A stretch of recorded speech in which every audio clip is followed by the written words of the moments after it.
अच्युतं केशवं रामनारायणं कृष्णदामोदरं वासुदेवं हरिं श्रीधरं माधवं गोपिकावल्लभं जानकीनायकं रामचन्द्रं भजे।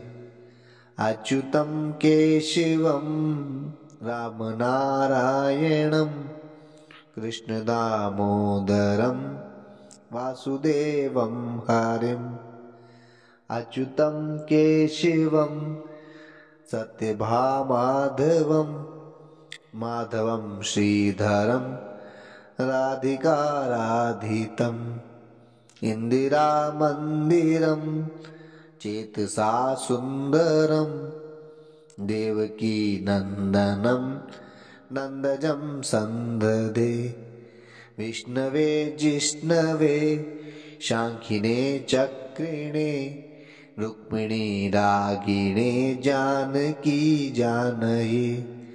वल्लभी वल्लभायार्चितायात्मने कंसविध्वंसिने वंशिने ते नमः।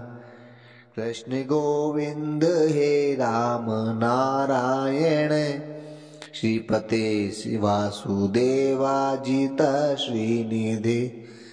अच्युतानंत हे माध्वादोक्षज द्वारका नायक द्रौपदी रक्षक।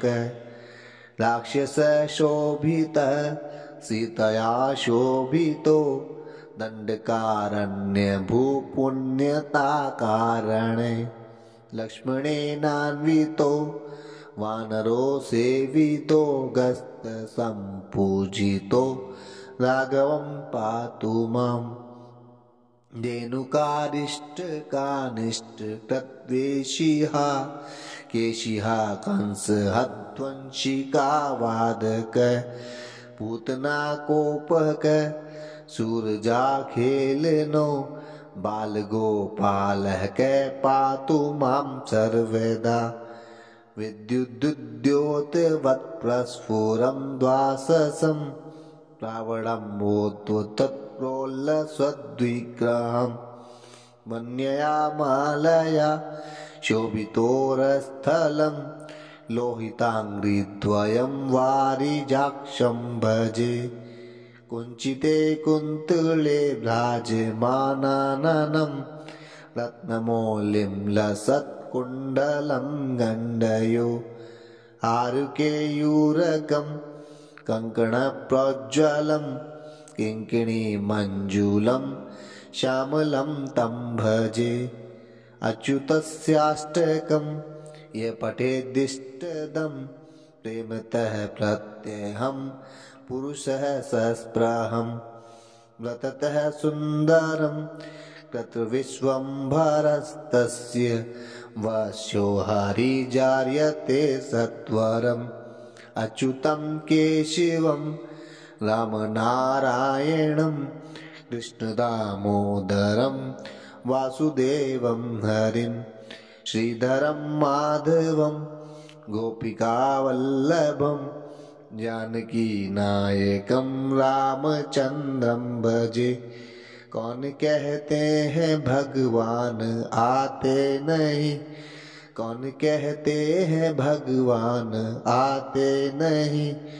तुम मीरा के जैसे बुलाते नहीं, तुम मीरा के जैसे बुलाते नहीं। अच्युतं केशवं रामनारायणं कृष्णदामोदरं वासुदेवं हरिम्। अच्युतं केशवं रामनारायणं कृष्णदामोदरं वासुदेवं हरिम्।